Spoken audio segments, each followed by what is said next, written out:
Gracie Jiu-Jitsu rocks.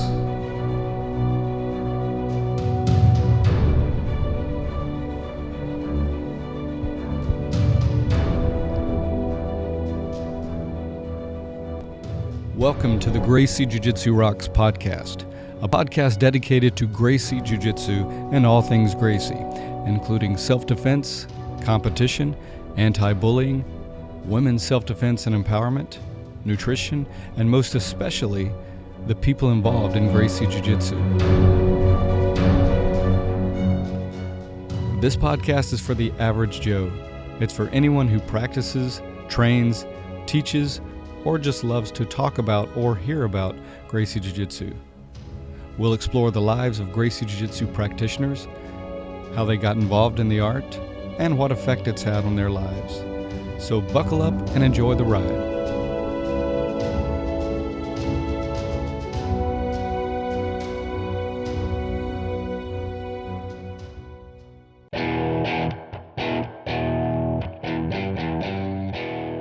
Welcome to episode 120 of the Gracie Jiu-Jitsu Rocks podcast. As always, I'm your host, Marty Josie, and thanks for listening. Today my guest will be Dr. Gaetano Scuderi, and we'll get to that in just a moment. But let's start with our quote. And this one is a classic. I have used it before, sometime in the past, but I definitely think it bears repeating.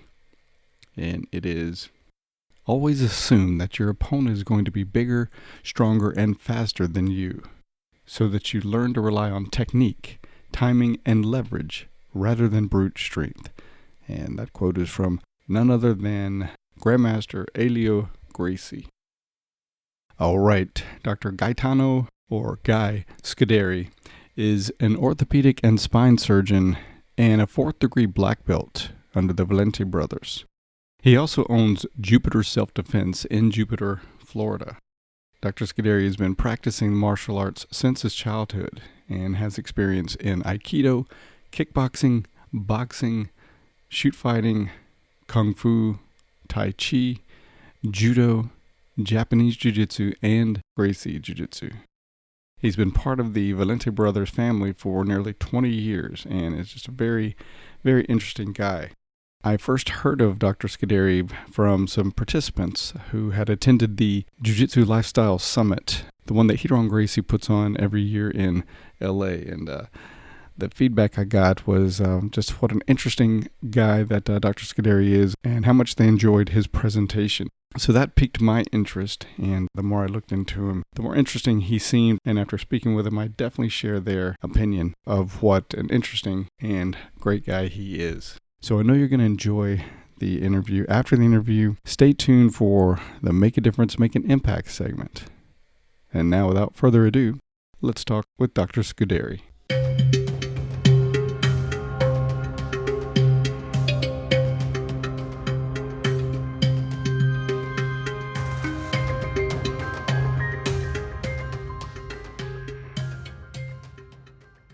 All right, I'm speaking with Gaetano, or Guy Scuderi, who's an orthopedic and spine surgeon and a 4th degree black belt under the Valente Brothers. He also owns Jupiter Self-Defense in Jupiter, Florida. So welcome, Dr. Scuderi. It's an honor to have you on the show today. It's an honor to be invited. I really appreciate the offer. Thank you very much for having me. Yes, sir. I want to talk to you about a lot of different things, but definitely going to get into the most common jiu-jitsu injuries, what we can do to avoid those, and what we should do if we have those. But let's start with your martial arts journey, or actually, what came first, your martial arts or your medical studies or career? So actually, martial arts came first. We would, when you and I were introduced earlier, you mentioned that you lived in Japan for a while, and I appreciated my kanji and my logo. And I actually studied Japanese Jiu-Jitsu way back when I was 13. This is back in the early 70s. I was walking home one day, and I was about 13 years old, and I passed 3 older teenagers that were all smoking a cigarette, and I kind of made a motion with my hand as I passed because the smoke got in my face. Next thing I know, I'm on the ground, and they're holding me down and making me smoke this cigarette. And when I got back to my house with my hair all messed up and full of gravel, I announced to my dad that I wanted to, learn self-defense. Man. If you were back in the 70s, I'm a little bit older. The kung fu thing was really big. The Bruce Lee movies. This is the early 70s. So I looked for a kung fu place. They didn't have one nearby. I ended up starting at a Japanese karate and jiu-jitsu school where he taught Nisei Goju Ryu and Japanese jiu-jitsu. And I did a little bit of both, but migrated, of course, within about 6 months over to just doing the Japanese jiu-jitsu, and did that for many years, all through high school and college. So that was my start in Japanese jiu-jitsu. I branched out. The Japanese jiu-jitsu that I learned didn't have very much ground fighting at all. In fact, it was probably 1% of the stuff that I learned. I learned a basic hook, if you know the hook sweep from standing, and a couple of other simple takedowns so you could get up and run. And so I felt, and plus there wasn't a lot of striking, even though, of course, striking is a large component of traditional jiu-jitsu. It was mostly joint locks and some throwing techniques, and filled in my gaps with kickboxing, and I also boxed and did a Hapkido, and then one of my college roommates studied Vata Kempa, which is an Indian art. So I was very interested in martial arts and learned how to throw stars and read all those magazines back in the 70s and 80s. So my world was always surrounded by martial arts because I was always enthralled by all of them. So back up just a minute. First of all, I think you're definitely the first and only person I have heard who was held down and forced to smoke a cigarette. That's pretty interesting. So you said you were in Japan. What led you over there? Oh, so I didn't get to go to Japan like you did until Royce invited me. Really, Pedro Valente invited me to be with Royce in his fight against the judo expert Yoshida back in 2002, and that was my first and only time in Japan. I spent about a week there.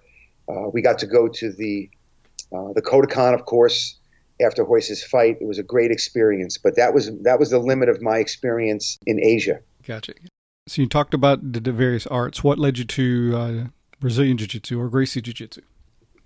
So when I moved down to Miami, I spent some time doing some kickboxing, and one of the jokes I would say, one of my claim to fame is being knocked out by the middleweight champ at the time. His name was Scott Ashley. I used to train with him. This is probably 89, and I used to train kickboxing in the late 80s, and he won a bunch of belts back then. And in 1993, I was doing Aikido at the time. I started Aikido and Judo with Jack Williams, who was in the Judo Hall of Fame, and I was doing both Aikido with a guy down in Miami Beach, and then Judo with a guy named Jack Williams. And I saw, of course, anybody who was into the martial arts like I was, and like you were, when we heard about the UFC 1, we all went down to our local sports bar to make sure we get to watch it. And I was quite surprised that Royce Gracie won the UFC 1. I was like, what is this? Was this fixed? What's going on with this? I thought the Japanese jiu-jitsu fighter was going to win, to be frank, because of the joint locks and such. And Royce, of course, destroyed everybody. And then in UFC 2, which was just a few months later, when Royce won again, the next morning, I actually, back then, no internet yet, so I actually looked in the yellow pages to find a Gracie Jiu-Jitsu school. Wow, nice. Signed up on Monday morning with the Carlson Gracie. It ended up becoming an American top team with Ricardo Laborio, who was become a good friend of mine, patient of mine, great guy. I'm sure you know Ricardo, as well as Marcus Silveira, and those guys at American top team. And I trained with them from 94, right, literally the day after UFC 2 until 99, when I'm at the gym in Miami Beach. My wife and I were married about 2 years, and I see a Gracie Jiu-Jitsu school literally right, probably 200 yards from my home. Wow. And the school that I was going to, because after my wife and I got married, we moved further north, and it was a little bit of a hike to go down to the American Top Team facility. And I saw the school and I went in there and I met Pedro and his young protege, Jimmy Robertson, and was very, very intrigued by the approach that they took. And of course, because of the proximity, and I was a very busy practicing spine surgeon at the time, working at 7 different hospitals. And I decided to make the switch just because I would be able to go there more often. And so then I switched to the Gracie group, Elio Gracie lineage, at 99. When you mentioned Marcus. Yeah, Marcus. Marcus was Conan, right? Yes. Yeah. The sounds like you might have been around the time when he fought in the Extreme Battlecade, Extreme Fighting. Oh, yeah. So he's a patient of mine, long-standing. I took care of him and his brother, and actually pretty much the whole school. And I still do that. I still get calls I got a call from Guy last week, Valente. I'm always willing to help out with the students, people that get injured. Of course, as you know, I'm sure we're going to get into the orthopedic type injuries that many of our students sustain due to the risks involved in doing what we're doing. We'll definitely get into that. So you were also, we were also talking briefly before the actual interview, and you said you had trained up in New York area with some pretty famous people. Yes. So I'm from New York, and back and forth there. My parents still live in Queens, and my sister is out in Long Island. And I used to go to Manhattan to train with Renzo in the late 90s and early 2000s. And there was I call him a gym rat that was there that Renzo used to put me, because I'm a pretty big guy. I weigh about 210, 205, 6'1", pretty strong, a lot of experience with martial arts. And so there was this guy that would always be sitting on the wall, some of the black belts there. And so whenever hey guy, train with this guy. And I remembered his name was this guy, John. I didn't remember anything else about him, but he used to, to beat me up pretty well and, manhandle me and twist me into pretzels. And I was always very impressed. And I would call Pedro afterwards. Yeah, there's this guy in Renzo's school, man. He's just amazing. And turns out, of course, now everybody knows who he is. It was John Danaher. Nice. And now he's, because of his philosophical approach, the way that he has just done an amazing job with the athletes, people, found him out. They, certainly if I was in New York, that's one of the people that I would have definitely exploited the knowledge of, because the guy is a phenomenal, not only athlete, but a teacher, phenomenal teacher. As you know, he's had hip replacements, unfortunately, which has kept him out of the tournament world. But he and I go way, way back. Don't even know if he'll remember me. I'm sure if he saw me, he would. But I was just a guy that would just go there and train, just like the many other people that have passed through many of these martial arts schools. Whenever I travel, I do a lot of research in orthopedics, and I travel all over the country, and I have the opportunity and the privilege to train at multiple schools. That we talked earlier about the Valente Brothers in Philadelphia, who I'm good friends with. I've been down over to Vegas, Robert Drysdale. There's some famous guys, and also people that aren't so famous that are just great guys throughout the country, in all the different cities that I have the opportunity to speak at. So I always try to bring my knowledge and, of course, learn from other schools and systems and meet people. It's a great, great community, and I'm honored to be a part of it. Yeah, I couldn't agree more. I was telling you before, the longer I'm in jiu-jitsu, the more I appreciate it even more and on a whole new level. But interesting that you were exposed or got to train with John Danaher way back before anybody really kind of knew who he was. I think that's pretty cool. And I also share your interest in, I do a lot of traveling as well, and I love to meet new people and explore places to train as I'm traveling. It's very cool. So most of your time sounds like it's been under the Valente Brothers. Talk a little bit about your time with them and kind of their influence on your martial arts development. Sure. So I met Pedro, as I said, in 1999 and started training with him. His philosophical approach is just amazing. He's very patient. Obviously, as you know, he trained under Elio and his brother Guy. I've known him since he came up from Brazil. It was probably 2000 when he was like 18 years old. And I met Guy when he was a purple belt. And the youngest brother, Joaquim, which is equally amazing in this technique. It's pure technique. The Elio Gracie, lineage, they're really dedicated to preserving the roots that Elio purported. And Pedro also is a rich historian. He really is a student we all consider ourselves students of jiu-jitsu. Pedro goes to that extra mile, seeking out books, texts, anything that he can. He's been to Japan multiple times, as have his brothers. They go to when they go to Japan. When a lot of people go to Japan, they visit temples and they go around looking at all the beautiful sights that the Japanese culture has to offer.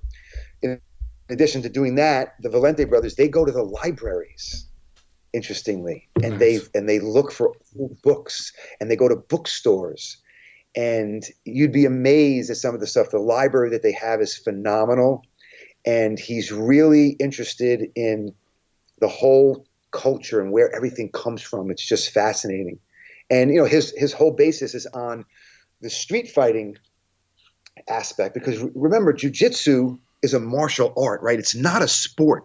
It's practiced as a sport so we can hone our techniques and our sequence ability and our ability to flow, right? That's the mushin that you get when you train for a long time. That mushin is that Japanese term for flow and they call it empty mind in Japanese. And you don't get that without a simulated sparring. And even though it's not, it's practiced, it's maintained as a martial art, a weaponless art of self-defense in a physical confrontation.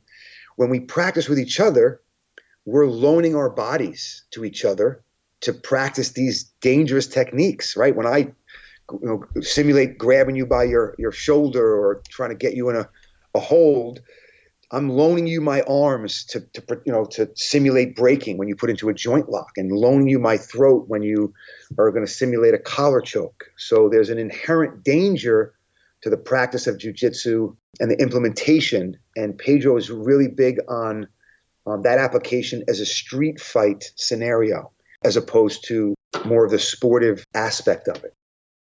Gotcha. And I believe it was around 2005. You had a pretty serious motorcycle accident. So tell us about that and how that affected your life. So it was actually September 24th, 2001. 2001. Okay. Yep, 2001. I was driving my motorcycle and getting on the entrance ramp to I-95 in Miami, and there was somebody in the side of the road that had was on a motorcycle that actually dismounted the motorcycle and was blocking the entrance ramp. It was one of those 270-degree entrances that allows you to accelerate onto the highway. And I punched it. I had a Ducati at the time that I was riding, and it was either hit into this pedestrian or do a controlled lay down of the bike. And I have a lot of experience with motorcycles since I was young, and did a controlled lay down. I had some injuries to both my hands, a neck injury, as well as I wore off my kneecap on my right knee. So that was pretty devastating. I wasn't able to do surgery for about five and a half years. Wow. And it also severely limited my ability to practice jiu-jitsu. And I owe a lot to Pedro. I was really, I went through a little depression and such. You can imagine afterwards not being able to provide for my family, not be able to exercise. And I was in a cast in my right leg several times because they had to put allograft. It's like cadaveric skin on my knee, and I was in a long leg cast intermittently over about a 9-month period where I really couldn't train. And Pedro said to me, "Come and train." He spoke to my wife several times because, again, I was going through a tough time. And I would go to the school and I would lay on my back, and he would have different people come and just attack me from the mount or side mount. Wow, that's very cool. Yeah, so I got caught the first couple of months 50 times a class, and then as you get better and better understanding the clock choke application to the reverse clock, I got it was down to 5 times, 3 times, and I got very good at being able to defend myself. And he would I would do privates with him, of course, and hone those skills.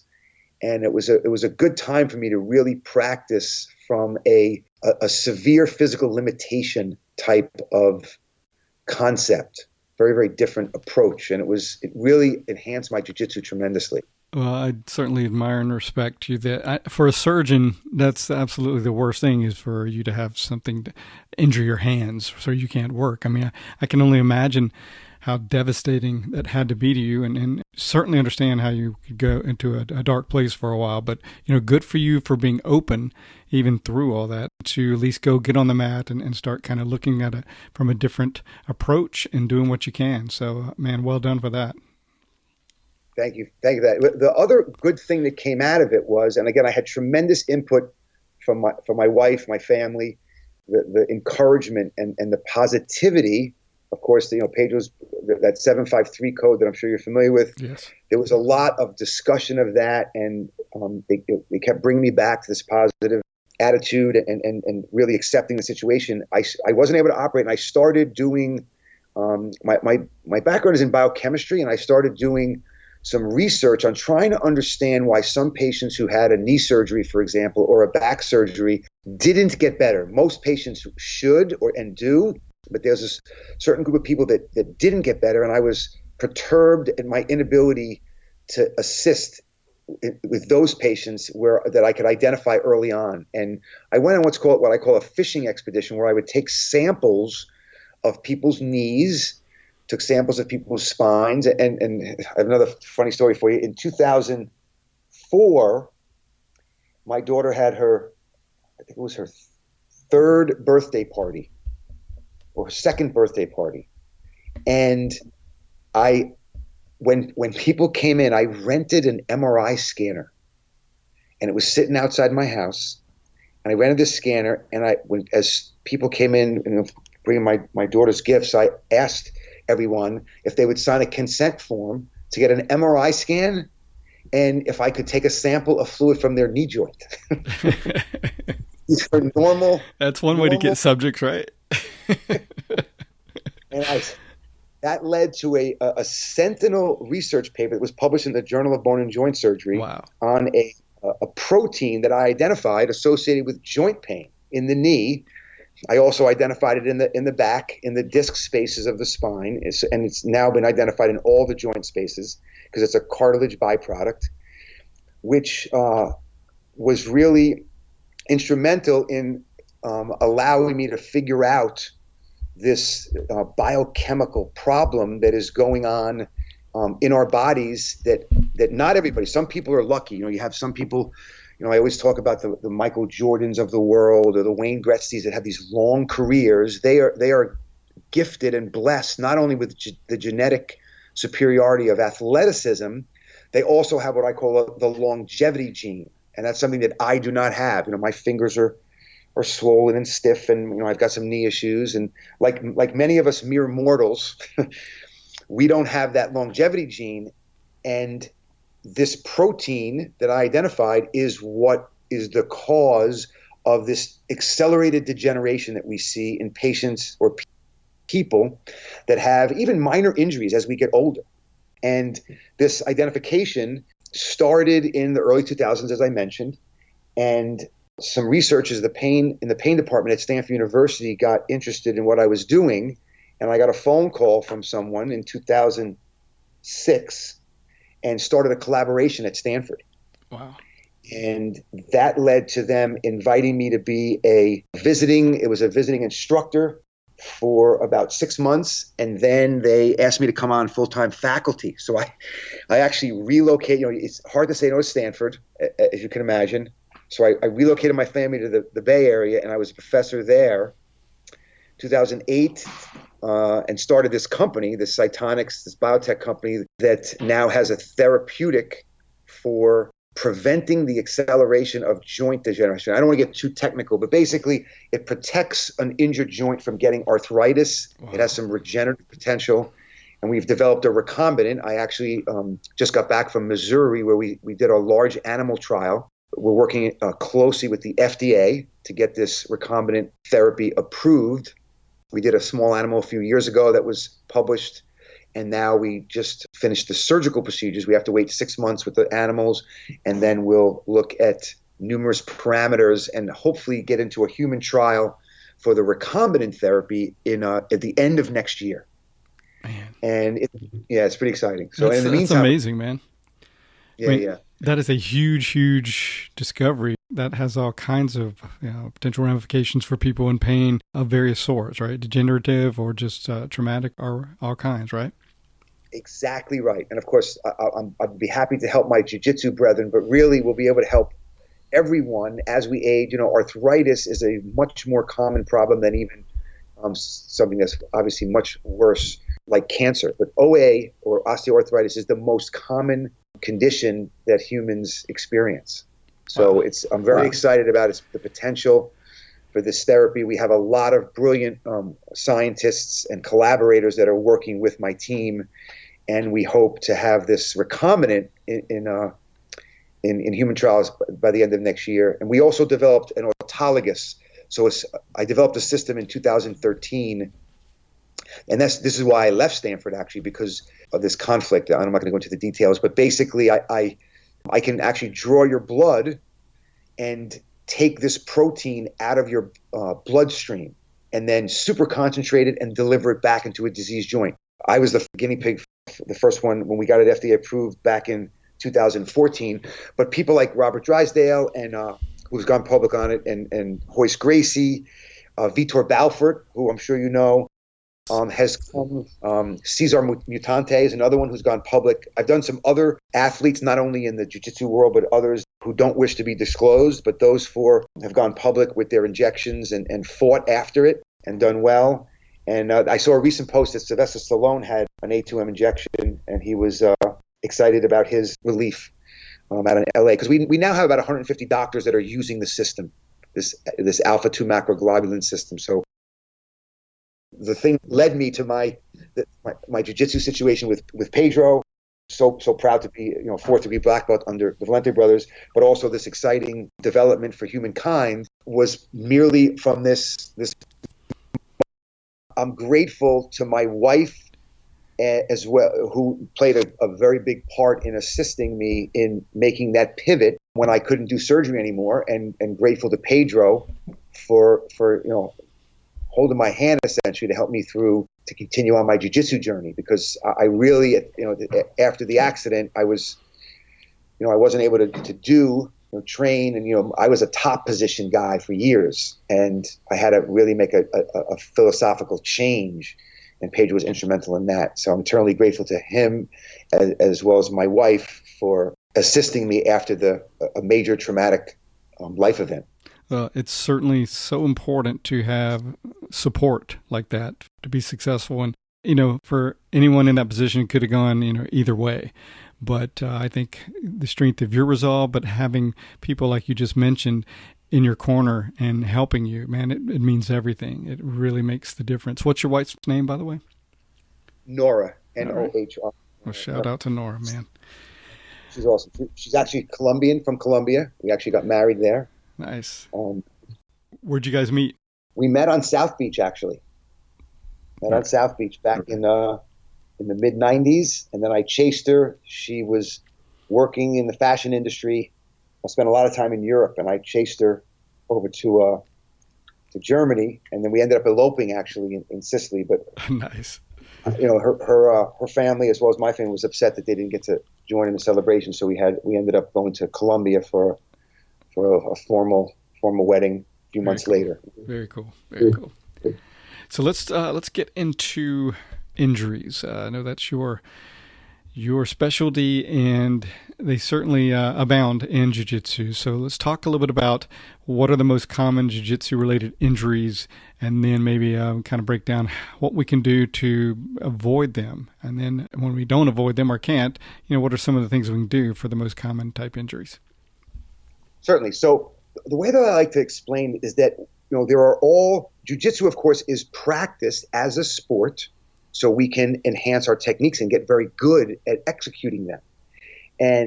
But it inherently is not. When you think about other sports like soccer or football, the goal is to win the game. And these injuries that occur in sports are coincidental. It's a coincidence. In jiu-jitsu, they're not. They're incidental. So when I apply a heel hook on you or a choking technique, my goal is to do a proper execution of that technique, and you're, as my partner, supposed to let me know by tapping, right, various mechanisms, that I am applying, the proper pressure. And you can imagine this is a very small window where there's a break or an injury can occur. So when we look at different type of jiu-jitsu specific injuries, the first thing, of course, that always comes to everyone's mind are choke or neck injuries, right? Throat injuries, typically coming from a choking technique or a frame technique, right? If you think about how you defend against a cross chest position, or if somebody's trying to grab you and your arms are free, you can build that house that Henner calls it. It's a classic frame, and the forearm goes across the throat. You can injure someone's trachea. Right. In choking techniques, there are two types of applications: that the strangulation type and the asphyxiation type. One of them, of course, occluding the windpipe or trachea, and the other one occluding the arteries that deliver blood supply to the brain. So those are the more common throat type injuries. Then just going down from the neck or throat, there are injuries that can occur to the spine, and the cervical spine, which is the back part of the spine, and the lumbar spine are also commonly injured. And of course, there are specific things like guillotine chokes or a certain type of positional moves in the north-south, or some of these modified shoulder holds that do put a lot of pressure on the cervical spine. You can imagine in the lumbar spine, a very, very good or a rapid stack. I'm 57 now, and when I'm teaching classes or when I'm doing flow rolling, I'm constantly telling my partner, slow on the stack, right? Because of the high incidence, and I'm sure you have training partners. We all know people that have had back injuries, typically from that stacking position that is so common as you pass the guard, and it can result in a herniated disc. That's probably the most common injury in the lumbar spine. Even bridging, someone bridging from the bottom of the mount when you're trying to do an upa, there's tremendous pressure that the disc spaces undergo, and you can blow out a disc if someone does a really good job with those hooks to hold you in the mount position. So the spine, the cervical spine, cervical and lumbar are commonly injured. And then the way that I like to break it down is you have joints, you have injuries to the extremities, typically the joints, and you can imagine in the upper extremity, you have the shoulder, elbow, wrist, and fingers. And similarly in the lower extremities, you've got the hip from things like the banana split, hamstring injuries, knee from knee locks, and then you have the three type of force applications in the ankle, right? You have the Achilles lock, the heel hook, and the toe hold that all put tremendous pressure on different parts of the anatomy of the foot. And I'll be happy to elaborate more on those. Then you have injuries to bones and joints that can occur from falls, like your AC joint if you fall down incorrectly, or if someone throws you and either the application of the throw is incomplete, or you don't get a good body position to allow yourself to do a proper rollout, right? You could have a shoulder injury like an AC joint. Some people also injure their back. I've seen people break their forearm, their radius or ulna bone in the arm from falls.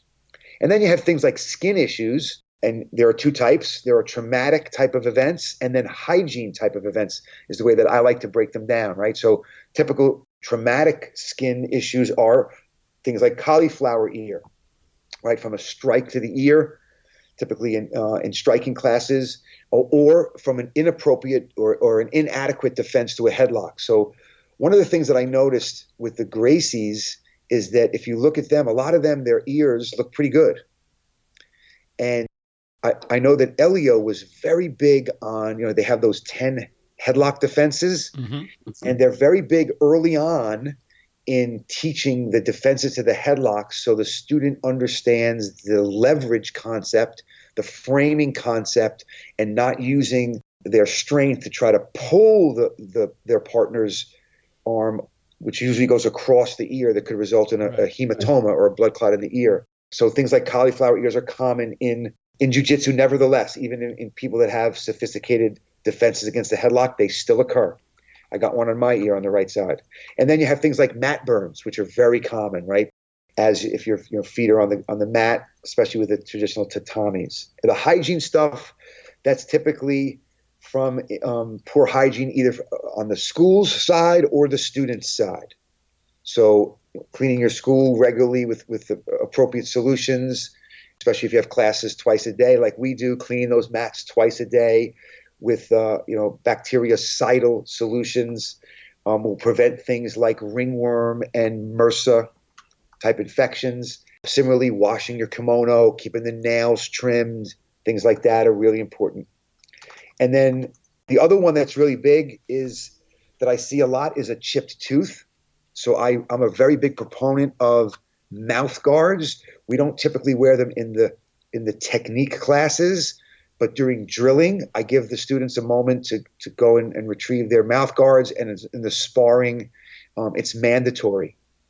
Because remember, in my school, we don't have any professional athletes. They're all, in fact, a lot of them are parents who bring their children in to learn self-defense, and then they see other parents doing it. And so we've introduced and expanded the world of jiu-jitsu for these wonderful families in the Jupiter area. It's very exciting, the culture that we have. And the last thing I want to do is see a dad have his tooth chipped from an accidental headbutt or some type of inadvertent event. So wearing a mouth guard, I think, is a really important thing. And then probably the most common injury, and we've all had it, is this overtraining where your body is just killing you. The fingers will stiffen up, right? You take maybe too much anti-inflammatories. These have secondary effects on your stomach and your kidneys. So overtraining and really communicating to your students that sparring, for the elite athletes, they have that genetic superiority that I don't have and many of my students do not have. Intense training, I think, is great 2 days a week and maybe even 3. But beyond that, I think that you're increasing the risk of injury and without a commensurate increase in the benefit of the additional training. Great information. So I want to speak to a little bit of that. It's, of course, with scan stuff and the mat, imperative that the schools, are very, very diligent in keeping their mats clean. Let me ask you this. Is it more often or more common rather than people get injured because of a submission or they just didn't tap fast enough and they were just, too involved in the ego and seeing what they could do, how long they could last, or just falling wrong or twisting wrong, some kind of problem going down or, falling or getting off balance or something like that? Which do you see the more often? And then let's talk about how do we avoid some of these from happening? Certainly. So I think that you hit the salient point there. I think a lot of it is our ego. And I know that I'm very guilty of that, especially in my early training. And, you hear a lot. I've seen people with mats at their front door that says, leave your ego at the door. Very important. I know Hiran has this keep it playful concept, and a lot of people misconstrue that. But the idea behind it is what you just mentioned, is that when we're applying these very dangerous techniques on each other, and it's not a competition. When you're in the school, you look at a place like Henzo School and John Danaher teaching all these pro athletes. I'm sure they are very careful with each other, right, in training, because for them, an injury means they can't work, right? They can't get that paycheck. So they're going to be very quick. And I think we should take example from that and with our guys that don't compete.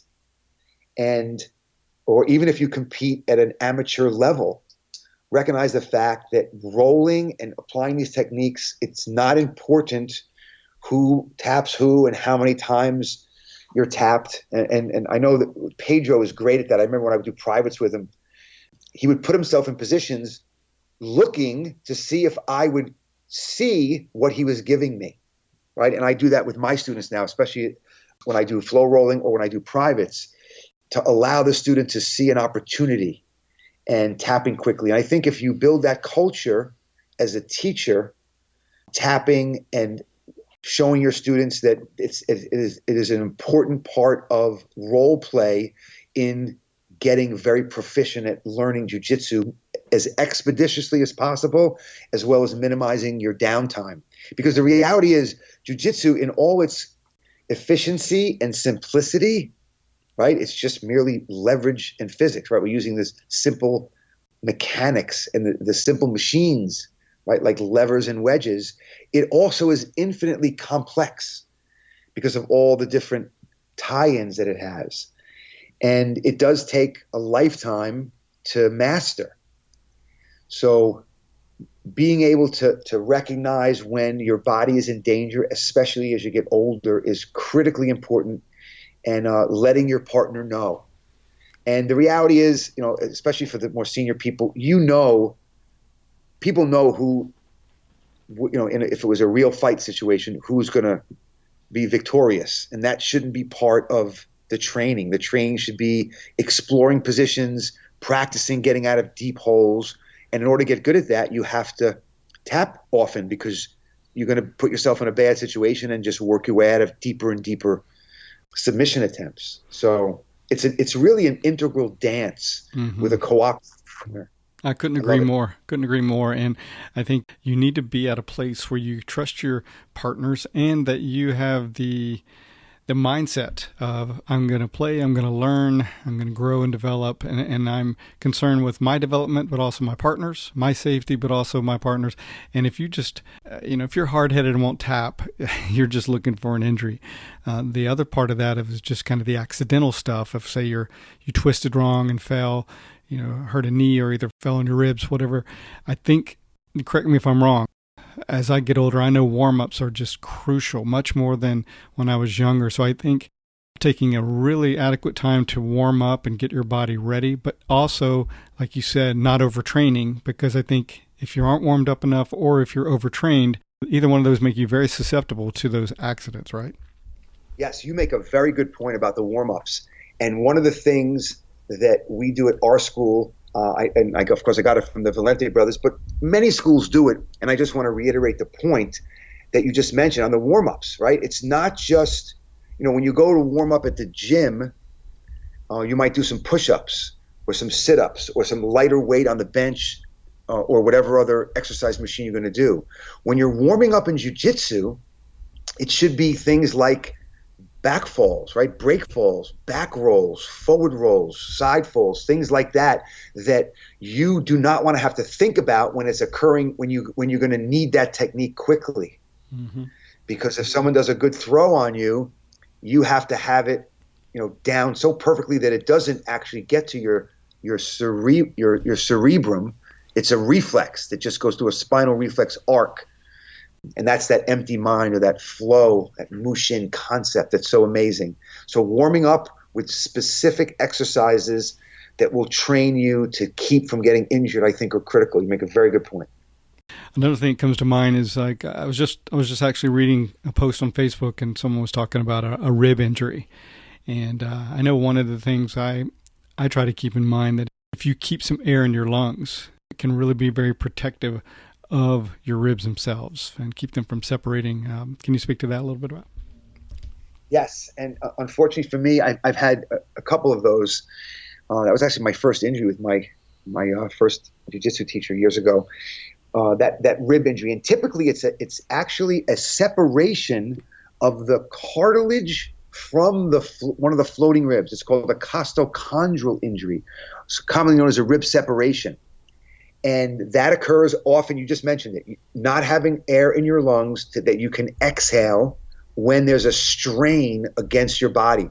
Typically, a guard situation where you're maybe trying to sit up to catch a kimura or do a guard turnover, and someone quickly recognizes it and posts down, outstretches their hands to keep you, flatten you back on the mat, or these type of straining activities. Holding some air, just like when you're at the gym doing a heavy bench press, always having some air in the reserve to exhale or expire is critically important to allow the rib cage to flex.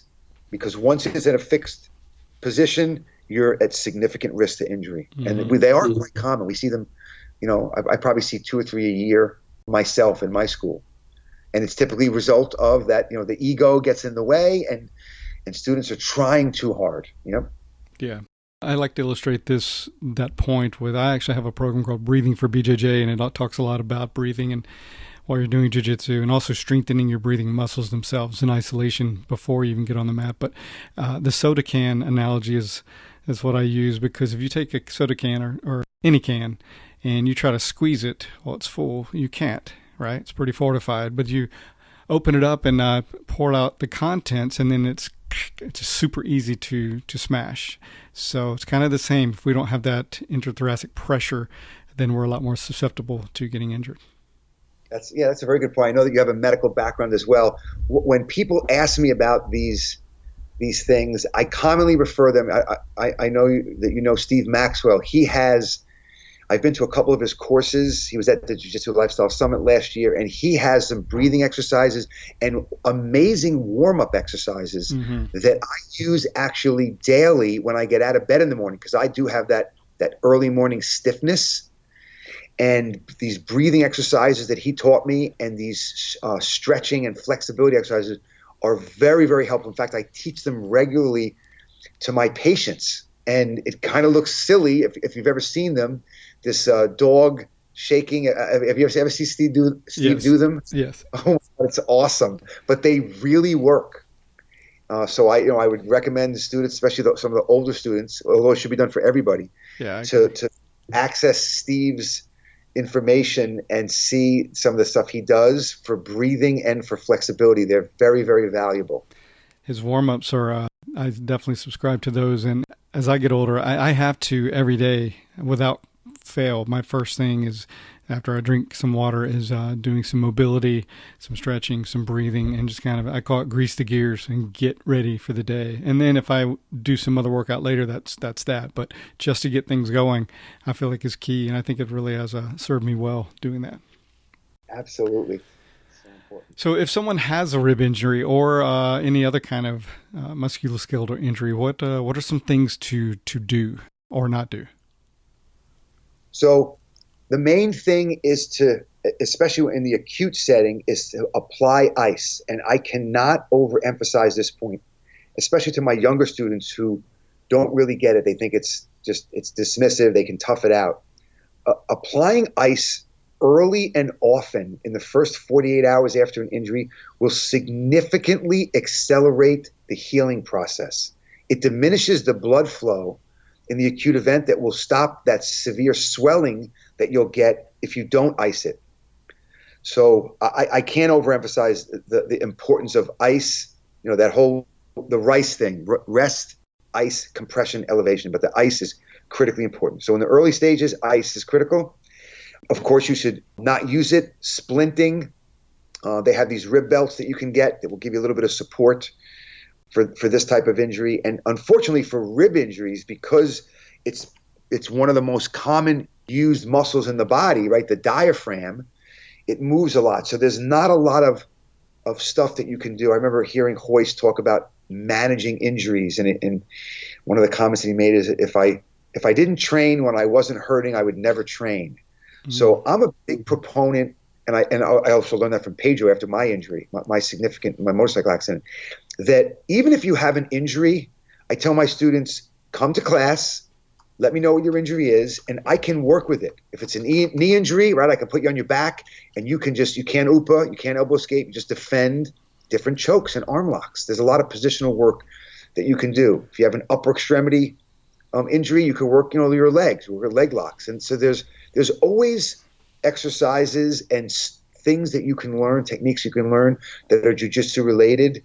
And also just being in the dojo with the positivity in the school and the input that you get from your jiu-jitsu family, I just think is invaluable.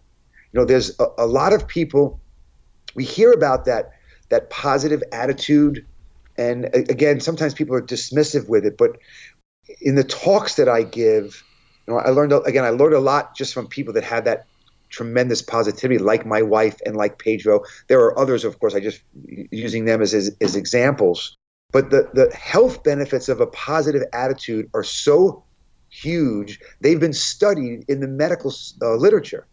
And things like during times of hardships and stress, it leads to just having a positive attitude will allow you to have better coping skills. There are actually studies of reduced risk of death in people that have cardiovascular disease. There's an article that was published a few years ago on the resistance to the common cold in people that are exposed to it if they have a positive attitude. lower cholesterol, increased lifespan, and a lower mortality from a cancer diagnosis has all been shown with positive attitude.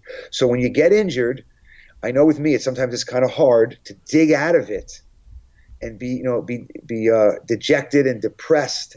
And, oh man, I'm not going to be able to train for a couple of months, and let it mess up not only your exercise life, but your work life and your interpersonal life. Having the positivity is just so important. And the great thing about, people always laugh at me when I give these medical talks. They always say, everything to you is jiu-jitsu. And I'm like, yes, if you come and join a school, you'll know what I'm talking about. Exactly. I'm sure your listeners are probably smiling. The jiu-jitsu family, there's not a happier place to be. So it's just so important to get in that positive environment, and it will help you heal. And I think that's huge. I think two of the biggest mistakes you can make when you're injured is isolating, because you're going to be depressed. You're going to just spiral if you don't get around that positive energy and camaraderie that's so vital at the academy, but also rushing it. I mean, I completely agree with you that you should go and train, modify it, and do what you can, but also stay in what you can do and not start getting the fever a little too fast and rushing the recovery. But I'm a firm believer in what you're saying about getting back to the atmosphere. I did a podcast episode just on injuries, and it had Heater on, and Roy Dean, Henry Akins, Ty Gay, and Mark Cookrow. And without fail, they all said what you're saying as far as, look, you got to get to the academy. You can't isolate. So big point, I think. That's awesome. Yeah, no, I can imagine. Yeah, Roy Dean, he's on my list to meet. I actually have a lot of his videos, and big proponent of Roy Dean is another. I'm very much looking forward to meeting him eventually. Great video work, right? I mean, just very artistic, very cool. Yep. I wanted to speak real quick to you talk about the studies and the positive mindset. They've even done studies on just making yourself smile for like a 20-minute period has had profound effects on people's moods and elevated the mood. So even when you don't feel like it, just making yourself smile can change a lot.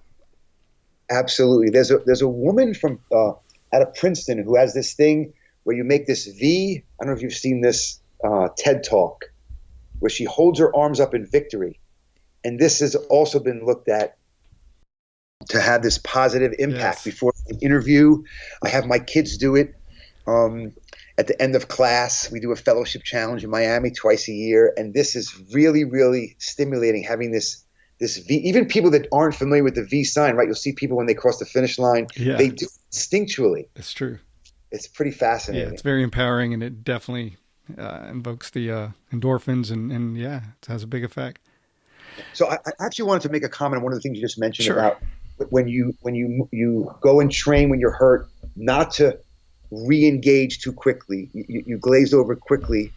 That if you're hurt, you go in, you should definitely train, but you not to start doing more than you should. And that's sometimes we all can be guilty of that. And that's where I think having really good training partners that are aware of your injuries and that are looking out for you, that's the culture that we have at our school. And a lot of the schools I visit, they have that mentality. It's so important that I'll have a student, especially senior students, will stop some of my younger students. They have an injury, they start to go too hard. Oh, slow down. So having good training partners who are looking out for your best interests are also really, really valuable to keep you from re-injuring something that you're just recovering from. Completely agree. Very, very important. And it just speaks to, again, finding that right atmosphere for you where you can thrive, you can grow, you're going to be safe, and you're invested in not only your own growth and safety, but your partners as well. When you find that kind of atmosphere, that's where you need to be, for sure. Absolutely. And the most successful schools, they figured this out. They probably had it as a culture to begin with. Yeah. Yeah, it's great. So, Dr. Scuderi, we're getting close to the end here, but before we do, I want to ask you on I know there's probably a lot of people, and I know you mentioned the Valentes and your wife. Who else comes to mind as being people that have huge impact on your life? And this can be on or off the mat. So, the first, it's not a person that comes to mind, is my students. I can't, it's hard for me to explain, but I have tremendous gratitude, not only to the Valente brothers, the three of them. Pedro is mostly my teacher because he's the oldest, but the three of them, and being in the school, I see the way that they interact with their students, and I built that culture in my school, and I am just tremendously grateful to the atmosphere, the families in the school that I have, and hopefully you'll come and visit sometime and you'll see what I'm talking about, or if you go to Miami, you'll see that same type of culture. It's awesome. It's a great environment. People are very, very supportive of each other. We help each other out. Different people that have different businesses. It's a huge jiu-jitsu. It truly is a jiu-jitsu family. So that is the first thing that comes to mind. I have a few other mentors besides the ones I mentioned, the people that I look up to, like my wife. My mom and dad, I'm very close with my dad, has been a great influence in my life. Tremendous influence from a guy named Eugene Carrigy, who's a phenomenal researcher, spine surgeon. He's the head of the spine department at Stanford for many years. Brilliant researcher, ethical physician, and just a great all-around, actually war hero as well. He was served several terms in the military and has some amazing stories that really are very humbling for someone like myself who has never had the privilege of serving their country. Other people, of course, I'm not very religious, but Jesus Christ, to me, is a phenomenal individual, probably the bravest man ever to deal with things. That always comes to mind. There are others as I go down the list, but those are the main ones, I would say. Okay. Very nice. Very nice. I think they should bring back the shirts Jesus didn't tap. I used to love those. And you used to see those. Remember those? Yeah, absolutely. Well, absolutely. Listen, I've really enjoyed the conversation. I would love to have you back on with, I've got a couple of people that I know that have suffered jiu-jitsu related strokes, and I'd love for you, I'd have them on and tell their story, and then you speak to that as well. Not to put fear out there to people, but the more we can know about some potential injuries and anything we can do to minimize those, I think that can be very helpful. So love to have you back for that if you're game.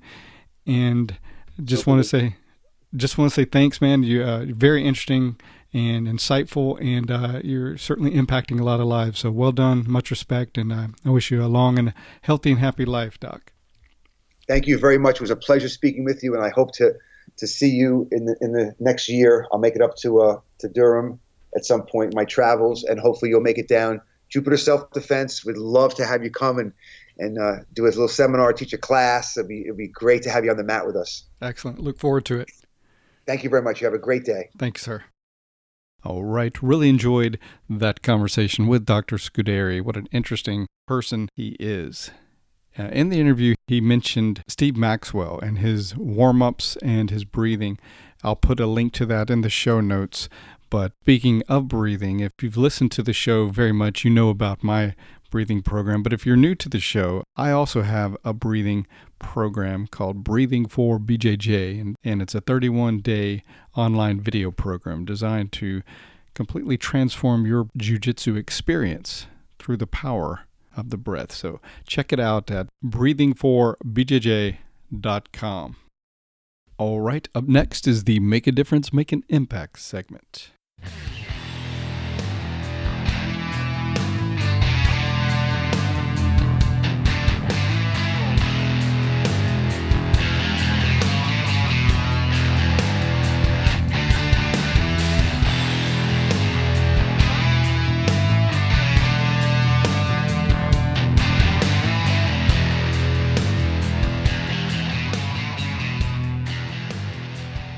Time now for the Make a Difference, Make an Impact segment. Today I'll be reading a passage from a book called The Motivation Manifesto by Brendon Burchard.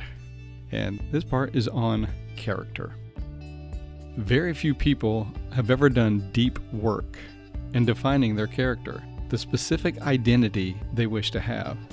They simply respond to the world on a whim without paying any real attention to the type of person they want to be or become. with no targeted identity to act toward. They become amalgamations of the desires of others and the circumstances and cultures in which they live. They have no real character because they are slave to impulse and mimicry. Contrast this with someone who owns keen self-awareness. This person is vitally aware and committed to being a kind person. He is rarely rude. If he has defined himself as deeply empathetic, he intentionally develops the discipline to listen more, to help more, and to love more. He works to align all his thoughts and habits with the ideal person he wishes to be. Awareness and discipline gives him freedom to live his potential. Do we have this level of self-mastery? Do we know what qualities of character would make us feel congruent, happy, and whole? If not, let us ask, if I were to die tomorrow, how would I want others to remember me? What exact words and phrases would I be happy to hear them use to describe me? When I guide my decisions and actions today, what exact words and phrases should penetrate my mind and inspire me to be a good human? The answers to these questions give us focus in life. Should we desire to be remembered as vibrant, kind, intelligent, loving, and courageous, then we can choose to live in alignment with those descriptions. To some, this seems too basic a premise, but common sense is not always common practice. How many times have we caused ourselves pain because we failed to pause and think, how would my best view respond to this situation? This must be our day to define the best of who we are and what we will stand for. Tonight, in the glow of gratitude, free our will. Let us write down the words and phrases that describe our ideal identity. Put them on beautiful paper and in ink. Carry them everywhere. Look at these words. Memorize them. Verbalize them. Become them. The more we align our actions with this identity, the more free, motivated, and whole we shall become.